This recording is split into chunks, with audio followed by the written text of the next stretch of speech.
저는 올해 42살입니다. 결혼한 지는 11년이 되었고 10살 난 아들이 하나 있습니다. 남편은 잘 나가는 로펌 변호사고 저는 중학교에서 국어를 가르치고 있어요. 겉보기엔 무난한 중산층 가정 같죠. 하지만 그런 모범적인 삶 속에서도 균열은 아주 조용히 생기더라고요. 그리고 그 균열은 항상 아주 사소한 날에 시작됩니다. 남편 생일이었어요. 아이와 함께 작은 케이크를 준비하고 남편이 좋아하는 참치김밥도 직접 말았죠. 초를 켜고 불을 끄며 지우가 아빠 생일 축하해요 하고 외칠 상상을 했습니다. 그런데요, 저녁 7시가 넘었을 무렵 남편에게서 전화가 왔습니다. 나 미안한데 오늘 저녁에 일찍 못 갈 것 같아. 급한 미팅이 잡혀서. 오늘 당신 생일이야. 알지, 그런데 어쩌겠어? 중요한 클라이언트랑 만나는 자리라서. 목소리는 변함없이 차분했습니다. 전화를 끊고 나서도 한참을 멍하니 서 있었어요. 옆에서 지우가 물었죠. 엄마, 아빠 언제 와? 오늘은 좀 늦을 것 같아. 우리끼리 그냥 생일 축하하는 영상 찍어서 보내주자. 케이크에 불을 붙이고 생일 축하 노래를 불렀습니다. 아이와 함께 웃으려 했지만 마음 한쪽은 어쩔 수 없이 텅 비어 있었어요. 그날 이후로 남편은 몇 번이고 미안하다고 했지만 그 미안하다는 말도 이제는 너무 익숙해서 감흥이 없더라고요. 그저 그런 사람이구나 하고 넘기기로 했죠. 하지만 이상하게 그날 이후부터 마음속에 이상한 울림 같은 게 남아 있었습니다. 며칠 뒤 학교에서 수업 시간 외 활동 관련 회의가 있었어요. 올해부터 국어와 미술 융합 수업을 해보자는 아이디어가 나와서 각 교과별 협업을 위한 첫 회의가 열린 거였죠. 그 자리에서 처음 제대로 대화를 나눈 사람이 있었습니다. 이재훈 선생님, 미술 담당 교사였어요. 우리 잘해봐요. 그는 살짝 웃으며 손을 내밀었습니다. 조용한 인상에 말투도 부드러운 선생님이죠. 그날 회의 후 복도에서 마주쳤는데 이런 말을 했죠. 오늘 회의 때 아이디어 좋았어요. 시랑 그림을 같이 묶는 거 생각보다 멋지더라고요. 그냥 한마디였는데 그 말이 어쩐지 오래도록 귓가에 맴돌았어요. 요즘엔 누구도 제 의견에 그렇게 따뜻하게 반응해주지 않았거든요. 남편은 대화 자체를 피하고 아이와는 매일 반복되는 일상 이야기뿐이었으니까요. 그 이후로 수업 준비를 하다 보면 자연스럽게 마주치는 시간이 늘었습니다. 서로 도와야 할 일도 있었고 같은 학년 담당이라 협업도 많았죠.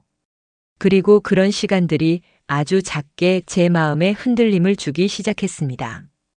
퇴근길이 늦어진 어느 날 마침 이재훈 선생님도 복도를 나서고 있었습니다. 밖엔 비가 조금씩 내리고 있었어요. 버스를 놓쳤다며 제가 우산을 꺼내려는데 그가 말했죠. 근처에 카페 하나 있어요. 비 좀 피해가죠. 저도 오늘은 좀 천천히 가고 싶네요. 그 말이 참 묘했어요. 천천히 가고 싶다.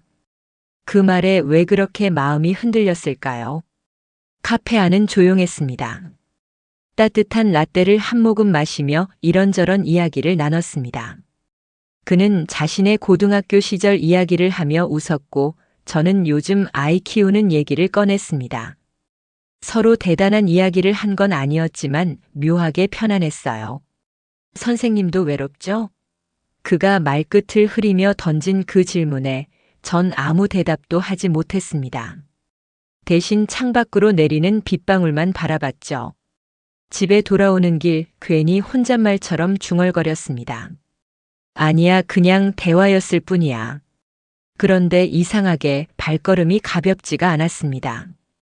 다음 날부터 저는 자꾸 그날의 카페를 떠올리게 되었고 그가 했던 말투, 눈빛, 조용히 웃던 얼굴이 자꾸 맴돌았어요. 그리고 어느 순간부터인가 남편과 마주 앉아 밥을 먹을 때 그 침묵이 더 서늘하게 느껴지기 시작했습니다. 남편은 여전히 바빴고 아들의 숙제도 병원 예약도 학교 알림장도 모두 제 몫이었습니다. 누가 보기엔 평범한 일상일지 몰라도 그 속에서 저는 천천히 무너지고 있었는지도 몰라요. 그날 이후 이재훈 선생과는 자주 마주치게 되었습니다. 그가 먼저 말을 건 것도 아닌데 이상하게 자꾸 교무실 복도에서 눈이 마주치곤 했죠. 그럴 때마다 내 마음속 균열은 조금씩 더 벌어졌습니다. 그날 이후 저는 매일 아침 학교에 도착하면 습관처럼 교무실 복도를 한 번씩 둘러보게 됐어요. 누굴 찾는 건지 왜 그러는 건지 스스로도 알 수 없었지만 어딘가에 이재훈 선생의 그림자라도 보이면 이상하게 마음이 놓였죠. 그 사람과의 거리는 여전히 조심스러웠습니다. 공적인 대화를 나누는 척하면서도 어딘가 모르게 자연스럽게 미묘한 틈이 만들어지고 있었어요. 수업 준비로 늦게까지 남게 된 날이었어요. 국어 시간에 사용할 시와 자료를 정리하느라 교무실에 혼자 남아 있었는데 갑자기 뒤에서 익숙한 목소리가 들렸습니다. 아직 안 가셨어요? 뒤돌아보니 이재훈 선생님이 서 있더라고요. 저도 모르게 웃음이 났습니다. 아, 시와 자료 정리하다 보니까요. 재훈 선생님은요? 그림 도안 스캔하다가 프린터가 먹통이 돼서요. 고장 난 거겠죠, 뭐. 고장 안 난 게 어딨나요? 사람 마음도 그렇고. 그 말에 순간 웃음이 났어요. 그렇게 큰 의미 없이 던진 말이었을 텐데 저는 왜 그 말에 마음이 흔들렸을까요? 밖을 보니 또 비가 내리고 있었어요. 요즘은 왜 이렇게 자주 비가 오는지 모르겠네요. 우산이 없었던 저는 잠시 복도에서 멈춰 섰고 그가 말했죠. 근처에 그 카페 기억나세요? 거기서 비 좀 피하고 갈래요? 머뭇거리다 고개를 끄덕였습니다. 카페에 들어서자 은은한 음악이 흐르고 있었고 창밖으로는 가로등 아래 떨어지는 빗방울이 보였어요. 그는 먼저 자리에 앉으며 말했죠. 선생님, 오늘 얼굴이 좀 피곤해 보이세요. 그런가요? 그냥 요즘 좀 바빠서요. 아이 때문인가요? 아니면 남편분? 그 질문에 순간 멈칫했어요. 그냥 여러 가지요. 그는 대답을 재촉하지 않았습니다. 그 침묵이 오히려 위로가 되더라고요. 그리고 그는 조심스럽게 자신의 이야기를 꺼냈습니다. 저도 예전에 많이 지쳤던 적이 있어요. 미대 강사 준비하면서 잘 안 풀렸을 때. 그때는 누가 고생했어요. 한마디만 해줘도 울컥하더라고요. 그 말에 제 안에 눌러두었던 감정들이 스르르 녹아내렸어요. 나도 그런 말을 듣고 싶었구나. 누군가에게 고생했다는 말, 힘들지 않았냐는 말, 그 단순한 말이 왜 그토록 간절했을까? 김서진 선생님. 그가 제 이름을 불렀습니다. 오늘 그냥 좀 걷고 싶어요. 같이 걸어요. 지금요? 이 비 오는 밤에요? 네. 오히려 좋지 않아요? 비 오는 밤엔 서로 아무 말 안 해도 되는 것 같아요. 그 말을 듣고도 한동안 대답하지 못했어요. 결국 카페를 나와 우산 하나를 같이 쓰고 조용히 걸었습니다. 말없이 걷는 그 길 위에서 저는 이상하게 마음이 편안해졌어요. 비에 젖은 발끝은 차가웠지만 옆에 서 있는 그 온기 덕분에 그 밤은 그리 춥지 않았습니다. 집에 돌아오니 밤 11시가 넘었더라고요. 아이는 이미 자고 있었고 남편은 안방에서 이어폰을 끼고 노트북 화면만 바라보고 있었습니다. 제가 들어왔는지도 눈치채지 못하는 듯 했죠. 조용히 방문을 닫고 부엌에 가서 물 한 잔을 마셨어요. 거울에 비친 제 얼굴을 보니 표정이 예전보다 낯설게 느껴졌습니다. 조금은 미안했고 조금은 외로웠고 조금은 이상하게도 설레고 있었습니다. 그날 이후로 저는 점점 그 사람과 말을 많이 하게 됐어요. 학교에서는 여전히 조심했지만 문득문득 시선이 마주치면 웃음이 먼저 나왔고 그는 언제나 저보다 먼저 제 감정을 눈치채는 사람이었습니다. 오늘 표정 안 좋아요. 무슨 일 있으셨어요? 그 말이 너무 따뜻했어요. 그 따뜻함이 무서웠습니다. 왜냐면 따뜻한 것이 오래 남기 때문이죠. 그 따뜻함을 잊지 못하면 다시 돌아가기 어렵잖아요. 어느 날 남편이 퇴근 후 말없이 소파에 누워 스마트폰만 들여다보고 있을 때 저는 핸드폰을 들고 무심코 메시지를 확인했어요. 그 사람에게서 온 문자 하나. 오늘 힘들진 않았어요? 어제처럼 비 오면 또 같이 걸어요. 그 문자를 보는 순간 저도 모르게 미소가 나왔습니다. 그리고 그런 제 모습을 보고 한순간에 머리가 하얘졌어요. 내가 지금 뭘 하고 있는 거지? 하지만 이상하게 그 문자를 지울 수가 없었습니다. 그 말 한 줄이 지금 나에게 유일한 위로 같았거든요. 남편도 가족도 누구도 하지 않았던 말, 지금 내 마음을 가장 잘 알아주는 그 한 줄. 이상하게도 이 감정이 죄책감보다는 위로로 다가왔다는 사실이 더 무서웠어요. 토요일 아침 눈을 뜨자마자 핸드폰을 확인했어요.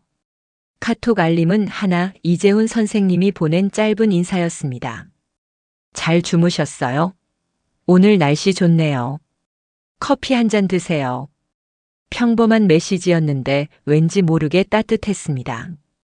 그런데 이상하게도 남편에게선 그런 안부 인사를 받아본 기억이 없었어요. 아니, 언젠가는 있었겠죠.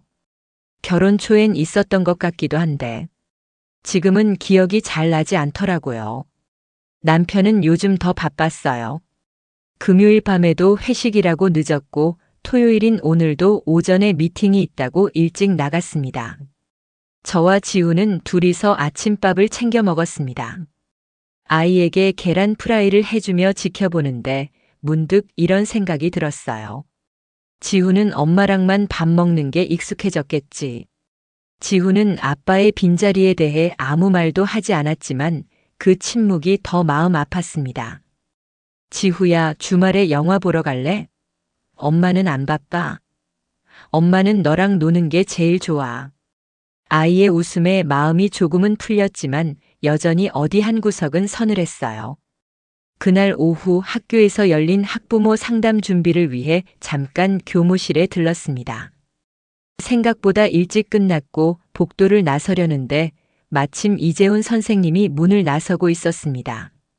우린 자연스럽게 눈이 마주쳤고 그가 먼저 말을 건넸어요. 요즘 뭔가 많이 힘들어 보이는 것 같아서 조금 마음이 그러네요. 그 말에 아무 대답도 못했습니다. 그저 고개를 끄덕일 수밖에 없었어요. 그날 밤 지우를 재우고 나서 소파에 앉아 있는데 남편이 무심하게 말했어요. 지우 학원 시간표 좀 다시 짜자. 영어는 하루 더 늘려야겠어. 아직 초등학생이야. 너무 무리시키는 거 아냐? 그 나이부터 경쟁이야. 요즘 애들 다 그렇게 해. 그는 지우의 피로 같은 건 전혀 신경 쓰지 않았습니다. 아이의 감정보다 스펙을 먼저 말하는 사람, 그게 제 남편이었죠. 결혼 전엔 그렇게 차갑지 않았던 것 같은데 어느 순간 이렇게 변해 있었습니다. 일요일 오후엔 학년부 회의 때문에 학교에 들러야 했어요. 남편은 여전히 집에 없었고 지우는 친구 집에 놀러 갔습니다. 교무실에는 저 혼자였고 잠시 후 문이 열리더니 이재훈 선생님이 들어왔어요. 서류를 가지러 왔다고 했지만 어쩐지 우연 같지는 않았습니다. 시간 좀 괜찮으세요? 커피 한 잔 아니면 그냥 잠깐 얘기하고 싶어요. 저는 고개를 끄덕였고 우린 교무실 옥상 쪽으로 향했습니다. 학교 옥상은 생각보다 조용했고 도시의 소음이 멀게 느껴졌습니다. 그는 난간에 팔을 기대고 조용히 말했어요. 어릴 때부터 화가가 되는 게 꿈이었어요. 근데 대학 졸업하고 사기를 한 번 크게 당했어요. 아는 선배가 학원을 차리자고 해서 믿고 투자했다가 다 잃었죠.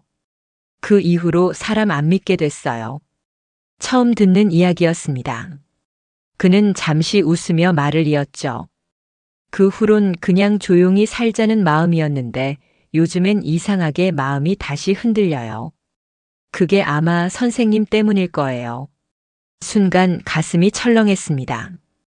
그 말이 반가우면서도 두려웠어요. 아무 말도 할 수 없었죠. 그저 조용히 고개를 숙이고 있었습니다. 그런데 왜 그 침묵이 편안했을까요? 누군가에게 이렇게까지 솔직하게 이야기해 본 게 얼마나 오래된 일인지 스스로도 기억이 나질 않았습니다. 집에 돌아와 남편에게 오늘 있었던 일을 이야기해 보려고 했어요.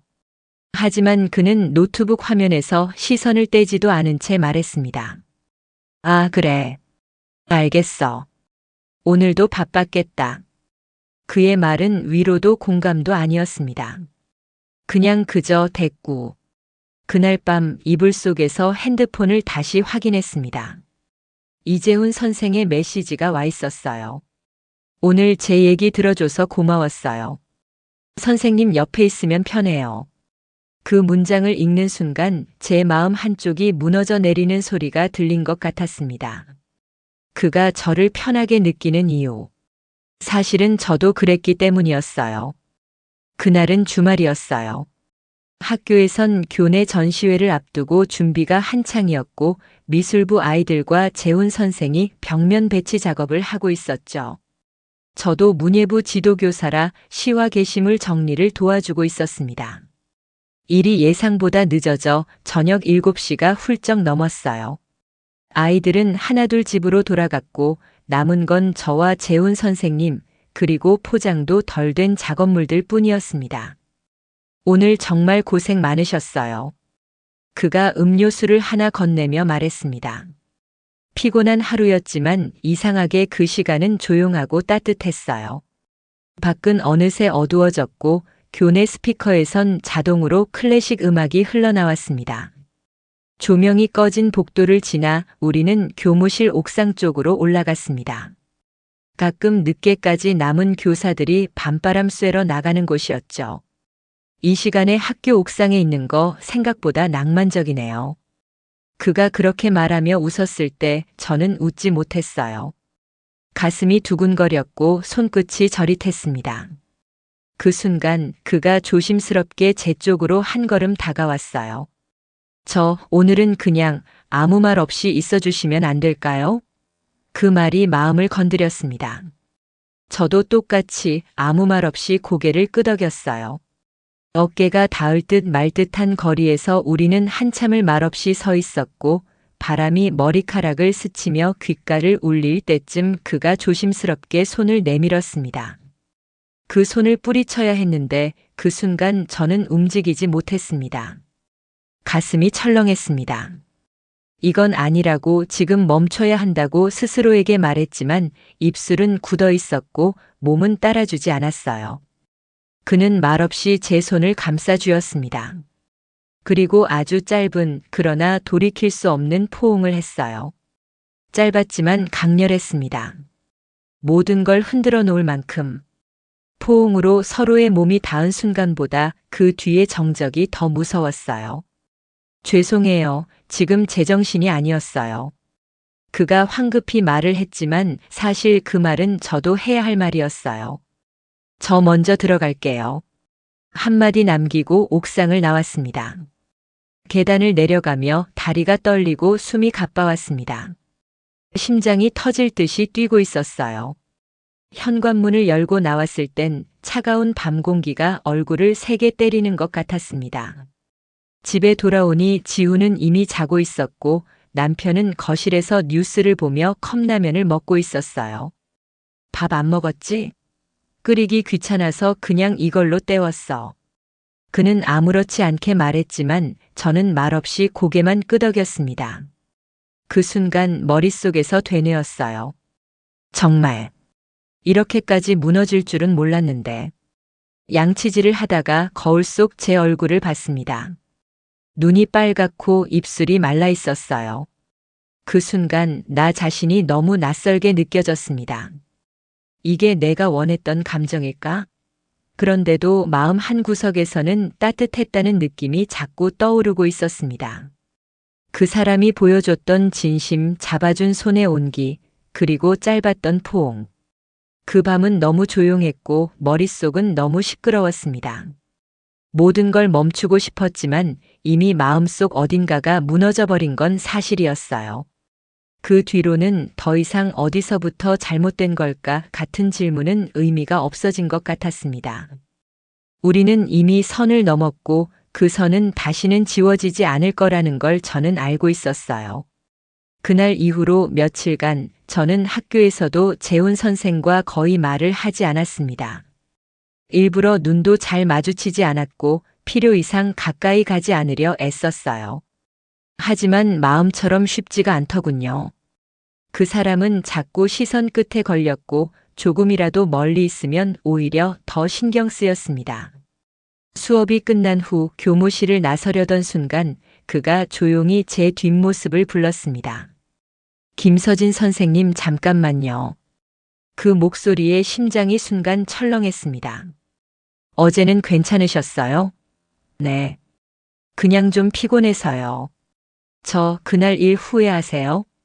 그 질문에 말문이 막혔습니다. 고개를 돌려 대답하지 못하고 가방을 챙겨 나가려던 순간 그가 조용히 말했습니다. 전 절대 후회 안 해요. 오히려 늦었다고 생각했어요. 저는 선생님이 자꾸 눈에 밟혀요. 정말 죄송하지만 이제 선생님 없이 수업 준비도 어렵습니다. 그 말이 너무 직접적이어서 숨이 막히는 것 같았어요. 교무실 문을 나서는 순간까지도 심장이 미친 듯이 뛰었습니다. 그날 저녁 집에 돌아오니 남편이 먼저 와 있었습니다. 희한하게도 요즘은 퇴근이 부쩍 빨라졌어요. 오늘은 회식 없어. 요즘 좀 줄이기로 했어. 지후도 크고 나도 좀 챙겨야 할 것 같아서. 그 말에 어딘가 이상한 기분이 들었어요. 무언가 계산된 말투 같았거든요. 그가 갑자기 이렇게 바뀐 이유가 뭘까? 다음 날 아침 거실 테이블에 놓인 그의 노트북이 열려 있었어요. 닫으려던 찰나 화면 한쪽에 낯익은 이름이 보였습니다. 윤소의 변호사. 그는 결혼 전 한때 교제했던 로펌 후배였어요. 제가 아는 바로는 둘은 정리된 사이였습니다. 그런데 이메일이 계속 오고 간 흔적이 있더군요.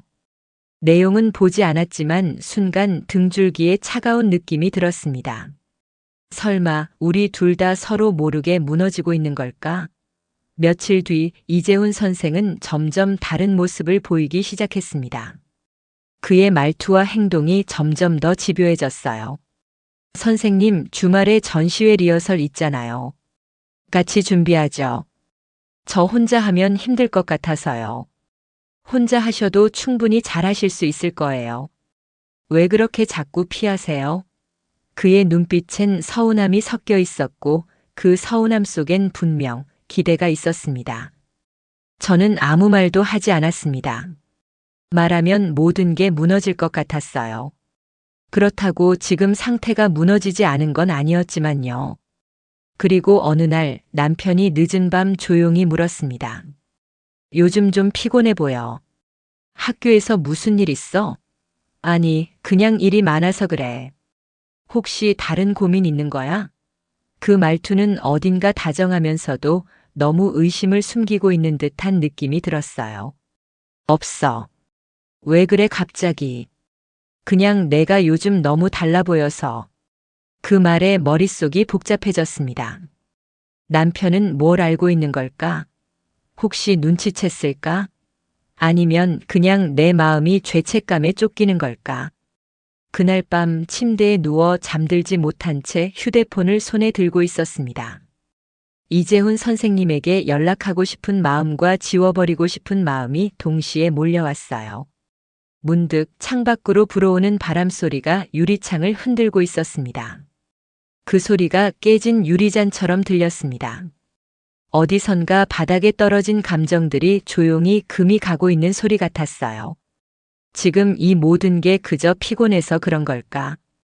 아니면 진짜 무언가 돌아올 수 없는 선을 넘은 걸까? 그날 아침 남편은 유난히 말이 없었습니다. 출근 준비도 조용히, 표정도 무표정하게 늘 하던 대로 커피 한 잔을 마시고 아무 말 없이 문을 나섰죠. 어쩐지 기분이 이상했습니다. 전날 밤엔 평소보다 더 다정하게 굴었거든요. 지우에게 책도 읽어주고 제 어깨에 손을 올리며 피곤하지? 라고 묻기도 했어요. 그 다정함이 이상하게 낯설었습니다. 학교에 도착해서도 마음이 불편했어요. 교무실 문을 여는 순간 제자리에 놓인 종이컵에 커피가 담겨 있었어요. 아침엔 따뜻한 게 필요하죠. 옆자리에서 이재훈 선생님이 조용히 말했습니다. 고마워요 라고 말하며 미소 지었지만 그 미소가 마음 깊은 곳에서 올라온 건 아니었습니다. 왜일까요? 그 순간 왠지 모르게 죄책감이 더 짙게 올라왔습니다. 그날 오후 학년부 회의가 끝나고 교무실에 남아 수업 자료를 정리하고 있었습니다. 이재훈 선생님이 조용히 다가와 말했습니다. 선생님, 혹시 오늘 잠깐 시간 괜찮으세요? 무슨 일인데요? 그냥 조금만 같이 있고 싶어서요. 그 말에 잠시 흔들렸지만 죄송해요. 오늘은 먼저 들어가야 할 것 같아요. 조용히 대답하고 교무실을 빠져나왔습니다. 그리고 그날 밤 10시가 넘어서야 남편이 들어왔습니다. 양복은 그대로였고 얼굴은 굳어 있었습니다. 지훈은 잘 자? 응. 아까 일찍 잠들었어. 그래. 잘했네. 그는 더 이상 아무 말도 하지 않았고 저는 그저 눈치를 보며 식탁에 앉아 있었습니다. 그리고 다음 날 아침, 거실 식탁 위에 놓인 작은 USB 하나. 그 위엔 낯익은 손글씨로 이건 내가 먼저 봐야겠어. 라는 메모가 붙어 있었습니다. 불안한 마음으로 컴퓨터에 꽂았습니다. 재생된 영상은 교무실 복도의 CCTV였습니다. 영상 속엔 퇴근 후 교무실에 남은 저와 이재훈 선생님이 있었습니다.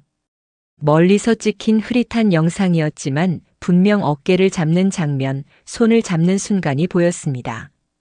순간 숨이 멎는 듯 했어요. 가슴이 철렁했고 온몸이 얼어붙는 기분이었습니다. 문득 남편이 이걸 언제부터 가지고 있었던 걸까 생각이 들었습니다. 언제부터 의심했던 걸까? 그리고 왜 지금에서야 보여준 걸까? 퇴근 후 집에 들어서자마자 남편이 조용히 말했습니다. 봤지? 말 안 해도 돼. 그냥 확인하고 싶었던 것뿐이야. 내가 진짜 그런 사람인지. 그의 눈빛은 담담했고 그게 더 무서웠어요. 화를 내지도 소리치지도 않았습니다. 그저 아주 조용히 저를 보고 있었어요. 그 영상 어떻게 찍은 거야? 학교에 요청했지. 사유는 말 안 해도 되더라. 애들 안전 때문에 필요하다고 하면 웬만하면 내줘. 순간 소름이 돋았습니다. 그는 준비하고 있었던 겁니다. 나중에 알고 보니 한때 남편과 교제했었다던 그 후배와 정말 순전히 일적으로 저의 뒤를 쫓고 있었던 것이었죠. 남편은 의심을 넘어서 이제는 확신으로 그리고 행동으로 움직이기 시작한 거였어요. 며칠 뒤 교장 선생님에게서 호출이 있었습니다. 김서진 선생, 최근 교내에서 근무 외 시간에 남는 일이 잦았죠? 네. 전시 준비 때문에 학부모 제보가 들어왔어요. 무슨 말씀이신지 정확한 진위는 모르겠습니다. 하지만 교육청에 보고는 해야 합니다. 본인도 그걸 아실 거예요. 순간 머릿속이 하얘졌습니다. 누가 어디까지 말했을까? 남편이었을까? 그가 익명으로 제보를 했던 걸까? 그날 밤 이재훈 선생님에게서 메시지가 왔습니다. 선생님, 혹시 무슨 일 있었어요? 교장실에서 나오는 거 봤어요. 답장은 하지 않았습니다. 지금은 누구와도 이야기하고 싶지 않았어요. 며칠 후 학교 측은 제게 자율사직을 제안했습니다. 징계는 아니었지만 남아있으면 곤란하다는 암묵적인 압박이었죠. 저는 결국 사직서를 썼습니다. 사유는 뭐라고 쓸까요? 개인적인 사정으로. 손이 떨렸습니다. 내가 12해를 보낸 이 교실, 이 교무실 모든 게 무너져 내리는 기분이었습니다. 정확히 말하면 무너진 게 아니라 무너뜨린 거겠죠. 내가 그날 밤 남편과 식탁에 마주 앉았습니다. 당신이 그랬지? 난 아무 말도 안 했어. 그냥 보여줬을 뿐이야. 다른 사람들도 볼 권리는 있잖아.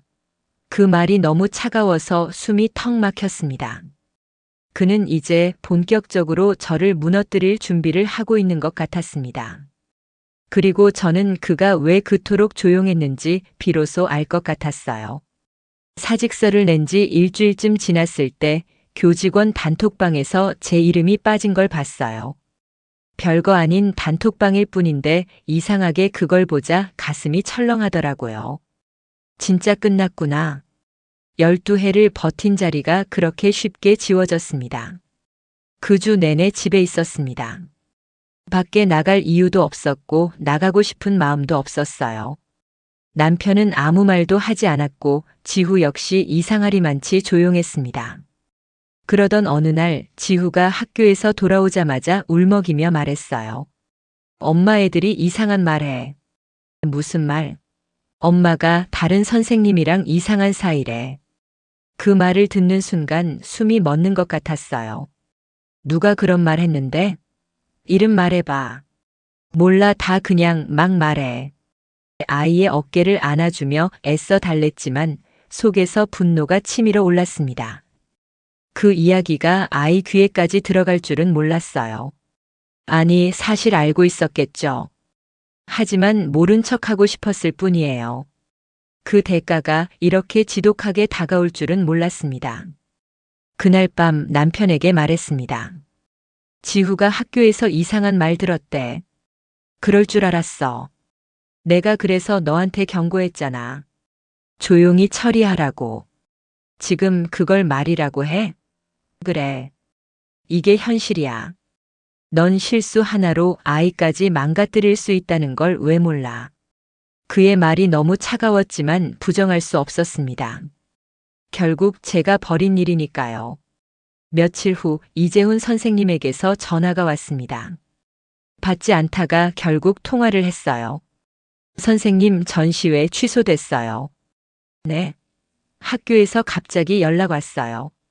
학부모 민원이 너무 많다고 제 작품에 대해 불편하다는 사람이 있다고. 그는 당황한 목소리였지만 저는 어쩐지 그 소식이 놀랍지 않았습니다. 이미 시작된 파문이 그에게까지 번졌다는 걸 알고 있었거든요. 며칠 후엔 지역 예술 커뮤니티에서도 이재훈 선생님의 전시 취소 소식이 돌았다고 했습니다. 어느 작가 모임에선 표절 의혹이 돌고 있다는 말도 들려왔어요. 예전 대학 시절 제출했던 작품 일부가 기존 작가의 작품 구도를 모방했다는 익명의 제보가 들어왔답니다. 남편이 움직였다는 걸 확신하게 된 건 그 다음 날이었습니다. 남편의 방 서랍 속 인쇄된 문서들 사이에서 발견한 전시회 민원 대응 보고서 초안. 그 안에는 이재훈의 과거 학적, 전시 이력, 이전 제출물 비교 자료까지 정리돼 있었습니다. 그가 했습니다. 이 모든 걸 계획적으로, 서서히 차갑게. 복수의 방식이 이렇게 치밀할 수도 있다는 걸 처음 알았어요. 이재훈 선생님은 결국 학교에서도 계약이 연장되지 않았고 현재는 연락도 잘 안 된다고 들었어요. SNS 계정은 비공개로 전환됐고 작업실은 월세가 밀려 철거 중이라는 소문도 들려왔죠. 모든 게 무너졌습니다. 그도 저도. 그리고 우리 아이도. 남편은 여전히 집에서 아무렇지 않게 지냈습니다. 출근하고 운동 다니고 지후 학원 차량 시간도 체크하고. 그는 마치 아무 일도 없었던 사람처럼 살고 있었어요. 어느 날 밤 그에게 물었습니다. 당신은 정말 아무렇지도 않아? 뭐가? 나 이렇게까지 된 거 너무하지 않니? 그는 가만히 저를 바라보며 대답했습니다. 난 그냥 원래대로 돌려놨을 뿐이야. 그 말이 잔인하게 들렸습니다. 하지만 이상하게도 반박할 수 없었습니다. 그는 진심이었고 그 말이 진실이기도 했으니까요. 다음 날 이재훈에게서 마지막 문자 한 통이 왔습니다. 미안해요. 제가 너무 많은 걸 기대했나 봐요. 그 문장을 마지막으로 그 사람은 제 삶에서 완전히 사라졌습니다. 그날 이후 저는 지금껏 한 번도 느껴본 적 없는 절대적인 고요 속에 갇히게 됐습니다. 누구도 남지 않았고 어디에도 갈 수 없었습니다. 모든 게 무너졌어요. 그리고 그 무너짐 속에서 진짜 고통은 이제부터 시작된다는 걸 저는 천천히 알아가고 있었습니다. 이혼은 생각보다 빨리 진행됐습니다. 제가 모든 걸 인정했기 때문이에요. 남편은 증거를 하나하나 꺼내 들었고 저는 부인할 말이 없었습니다. 위자료는 없었습니다. 오히려 제가 위자료를 줘야 했고 양육권도 자연스럽게 남편에게 넘어갔습니다. 당신이 애를 데리고 가는 게 맞아? 마지막 서류에 도장을 찍으며 묻자 그는 조용히 말했습니다. 내가 아니라 넌 안 되잖아. 그게 더 정확한 말이지. 정확했어요. 더는 변명도 사정도 통하지 않았습니다. 법원 앞에서 지우를 안고 마지막 인사를 했습니다. 아이는 말없이 제 손을 잡았고 그 손을 놓는데 한참이 걸렸습니다. 엄마는 응? 언제 다시 와?